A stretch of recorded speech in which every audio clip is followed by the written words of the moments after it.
Something terrible happened in South Africa today. A businessman was killed by giant crocodile. How does this happen? It happens that this man, on his way to his business place, and he was running on a bridge. That bridge was unfortunately covered with water, and this bridge is on top of deep ocean. So on this deep ocean there was a bridge, and unfortunately, like I said earlier, the bridge was covered with water. So most people hardly detect the place they should put the direction of their car. So this man don't know the actual place to put the direction of his car because the bridge was covered with water. So on his way going, suddenly he went to the wrong direction, and suddenly he fell, or he entered into the ocean. As he entered into the ocean, what is the next? A giant crocodile attacked this man. Don't worry, I will play this video for you so that you watch everything. How helicopter went on to fetch out this man and the crocodile. So it was a very terrible news in the country of South Africa. Now, this information is all about those who are running on that particular side to make sure that they avoid going on that bridge, especially if that bridge is full of water.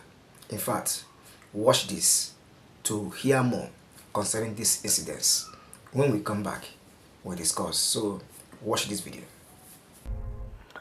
All right, in fact, let's take you live to where Mabasa is, where the search effort continues for a 59-year-old Gauteng businessman who went missing after his vehicle was swept away while attempting to cross a low-lying bridge over the Komati River in Mpumalanga on Tuesday night. Police divers assisted by helicopters and drones have been combing that river with no success so far. Let's take you live to SABC News reporter Ntlamulo Mabasa, who is live to us, as I indicated, from that Komati River. And Ntlamulo, I don't know if there's been any movement since we last spoke. The helicopter had still been hovering, trying to search, in particular, those trees around there.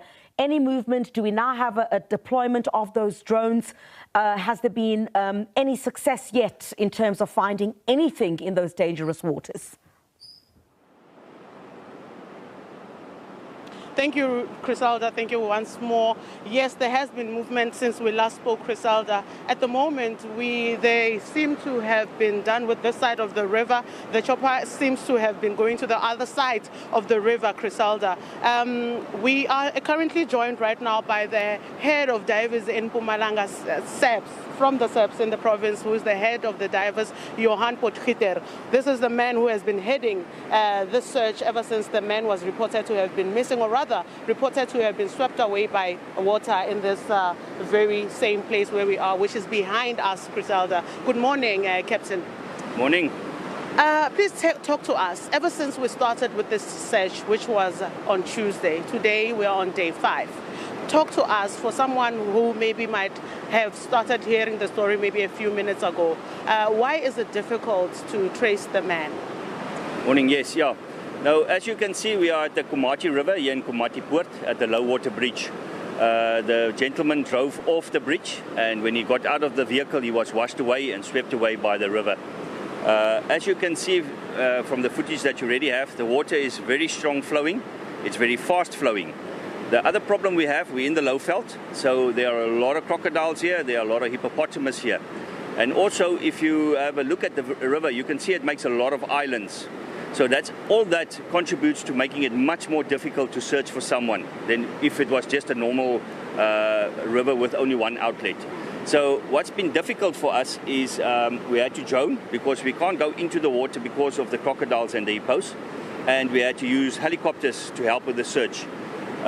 We managed to see a lot of crocodiles, and we saw a lot of hippos with the drones. What the helicopter helps us a lot with, as you saw, as the helicopter goes over, the downdraft opens up the reeds. So if the person had been lying between the reeds, then it's much easier to spot him from the helicopter because it blows the reeds open. And then from the guys that look down from the top, they can easily spot a person then if he's lying in one of the side streams or in between the reeds. Unfortunately, so far, with the helicopters that we've had and the searches that we've done, we haven't found him yet. Another problem we also have, the Mozambican border is approximately under 2 kilometers away from us. So unfortunately, we are not allowed to go just into Mozambique and search there. So with the power of the stream as it is now, it is also possible that it could have been washed much further downstream and is already in Mozambique. Just a second, Captain. We seem to have lost connection with studio. Let's try and get back to them because we really need to talk to you about this. We actually need the more information that you're giving us. So we'll try to reconnect with studio and then just stay here put for us. In fact, my colleague Ntlamulo Mabasa, this is live television, so obviously she's not aware at this stage that we still can hear her and she's still live on air. You would imagine, of course, those are still the live pictures you see. There is one man who seems to be walking in those crocodile-infested rivers. This is what my colleague was reporting about just a little bit earlier on, that despite the risks and despite the fact that there have been multiple reports of even cars being swept away in that river, this man is walking in that river at this stage. I do not know what is going on there. However, we'll try to get an update. It looks like he's just crossing from one point to the other. He does not look to be part of the team that is searching that particular area at this stage. That's incredibly dangerous, if you ask me. But I'll ask my colleague, Ntlamulo Mabasa, as we try to re-establish a connection with her. In fact, very interesting from what we just heard from the diver or the team that is leading that search team there. My colleague Ntlamulo Mabasa telling us that the divers, in fact, the man who she was speaking to is in charge of that operation, tells us that the body or the vehicle might even have gone far or moved as far as Mozambique.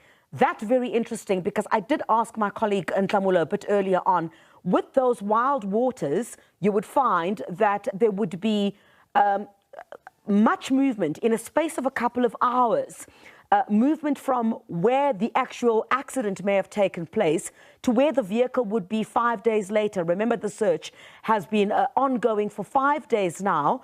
And with those 5 days, as the search continues, the vehicle or even the remains of the man, the Johannesburg businessman who the search still continues for, there is at this particular time no indication in that particular area where the vehicle itself might have been swept to, and with the leader of the search team there telling my colleague Ntlamulo Mabasa, who we'll connect with again in just about a moment, that it might even be as far as Mozambique. You'd know, of course, bordering Mpumalanga is Mozambique, which is not too far.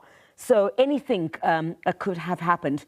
We'll take you back to my colleague who's got a very important piece of that information now with us in just about a moment. We'll try to re-establish a connection with Ntlamulo Mabasa in just about a moment.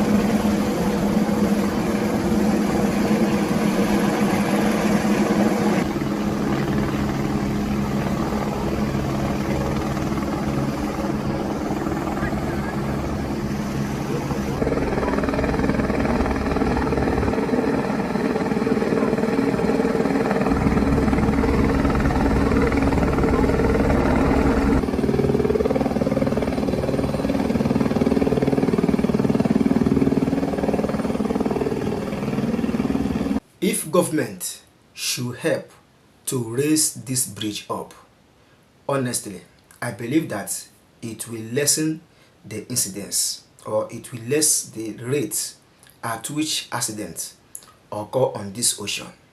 If not that the bridge was covered with water, this man couldn't have get this accident. But because that the bridge was covered with water, that is the reason why this man don't know the right direction to put his car, and unfortunately for him, he entered into this ocean and was attacked by this crocodile. So government should please help to raise this bridge up. Once they raise this bridge up, I believe ocean or water can no longer be able to cover it.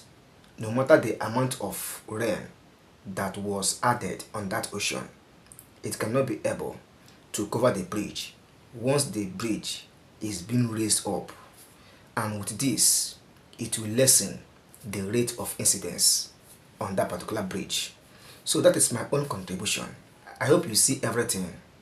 What do you have to say? Drop your opinion or comment in the comment section so that others will learn. For more news, updates like this, do not forget to follow me on this channel by subscribing. Make sure that you turn on the bell. Anytime I publish the next video, you will get notification. See you in the next one, and bye.